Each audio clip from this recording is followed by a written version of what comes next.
నిబద్ధతతో పనిచేస్తేనే రాజకీయాల్లో, లేకుంటే ఓటమి ఖాయమన్న మంత్రి తుమ్మల. నరేగా పేరు మార్పుపై కాంగ్రెస్ నేతల ఆగ్రహం. ఇలాంటి టాప్ 10 తెలంగాణ వార్తలను ఇప్పుడు చూద్దాం. జనవరి 1 నుంచి నాంపల్లి ఎగ్జిబిషన్ గ్రౌండ్ లో 85వ నుమాయిష్ ప్రారంభమవుతుందని మంత్రి శ్రీధర్బాబు తెలిపారు. దాదాపు 45 రోజుల పాటు జరిగే ఎగ్జిబిషన్ లో దేశ విదేశాలకు చెందిన ఉత్పత్తులతో 2000కు పైగా స్టాల్స్ ఏర్పాటు చేసినట్లు మంత్రి వివరించారు. ఈసారి నుమాయిష్ కు దాదాపు 25 లక్షల మంది వస్తారని, అందుకు తగ్గట్లుగా ఏర్పాట్లు చేసినట్లు మంత్రి వివరించారు. జాతీయ ఉపాధి హామీ పథకానికి మహాత్మా గాంధీ పేరును కేంద్రం తొలగించడంపై తెలంగాణ మంత్రులు ఆగ్రహం వ్యక్తం చేశారు.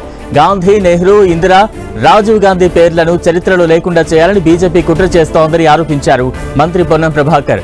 కేంద్ర ప్రభుత్వ తీరుకు నిరసనగా ప్రతి గ్రామంలో గాంధీ ఫోటోతో నిరసన తెలపాలని కోరారు. పేదల సంక్షేమానికి పీజేఆర్ చేసిన కృషి చిరస్మరణీయమన్నారు మాజీ మంత్రి కేటీఆర్. ఇవాళ పీజేఆర్ 18వ వర్ధంతి సందర్భంగా ఆయన విగ్రహానికి నివాళులర్పించారు. పీజేఆర్ చేసిన సేవలను కేటీఆర్ కొనియాడారు. 50 ఏళ్లుగా చెరగని ముద్ర వేసిన పీజేఆర్ మాస్ లీడర్ గా గుర్తింపు తెచ్చుకున్నారని తెలిపారు. ప్రజాసేవలను కన్నుమూసే అరుదైన భాగ్యం పీజేఆర్ కు దక్కిందన్నారు. ప్రయాణికుల భద్రత, నేర నియంత్రణలో ఆర్పీఎఫ్ పోలీసుల కృషి ఎనలేనిదని అరోమా సింగ్ ఠాకూర్ అన్నారు. నల్గొండ జిల్లా మిర్యాలగూడ రైల్వే స్టేషన్ లో నూతనంగా ఏర్పాటు చేసిన ఆర్పీఎఫ్ అవుట్ పోస్ట్ ఆమె ప్రారంభించారు. రైల్వే స్టేషన్స్ లో రైల్వే కోచ్లో సీసీ కెమెరాలను అమర్చి సురక్షిత ప్రయాణానికి కృషి చేస్తున్నామని ఆమె వివరించారు.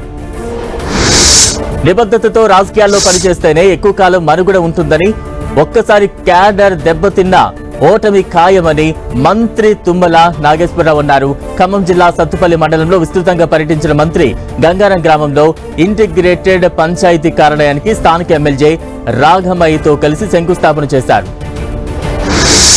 కేంద్రంపై TPCC chief Mahesh Kumar Goud hot comments చేశారు. మోదీ ప్రభుత్వం రాజ్యాంగాన్ని నీరుగార్చి ప్రజాస్వామ్యాన్ని కూని చేస్తోందని ఆరోపించారు. 141వ జాతీయ కాంగ్రెస్ పార్టీ ఆవిర్భావ దినోత్సవ వేడుకల్లో పాల్గొన్న ఆయన దేశానికి కాంగ్రెస్ ఎంతో చేసిందన్నారు. నెహ్రూ ప్రధాని కాకుండా ఉంటే ఈ దేశం ఏమయ్యేదో ఊహించలేమన్నారు.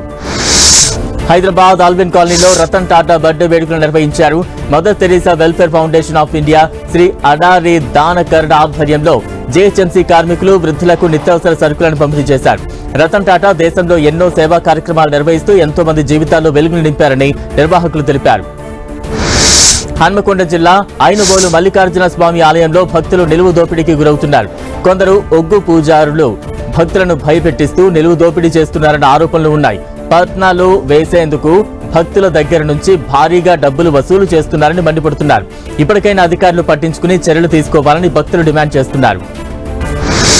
వీకెండ్ కావడంతో యాదగిరిగుట్ట లక్ష్మీ నరసింహస్వామి ఆలయం భక్తుల రద్దీతో కిటకిటలాడుతోంది. సండే కావడంతో అధిక సంఖ్యలో భక్తులు స్వామివారిని దర్శించుకోవడానికి వివిధ ప్రాంతాల నుంచి తరలి వస్తున్నారు. దీంతో ఆలయ ప్రాంగణంలో భక్తుల సందడి నెలకొంది. ఉచిత ప్రవేశ దర్శనానికి దాదాపు 2 గంటల సమయం పడుతుండగా స్పెషల్ దర్శనానికి దాదాపు గంట పడుతోంది.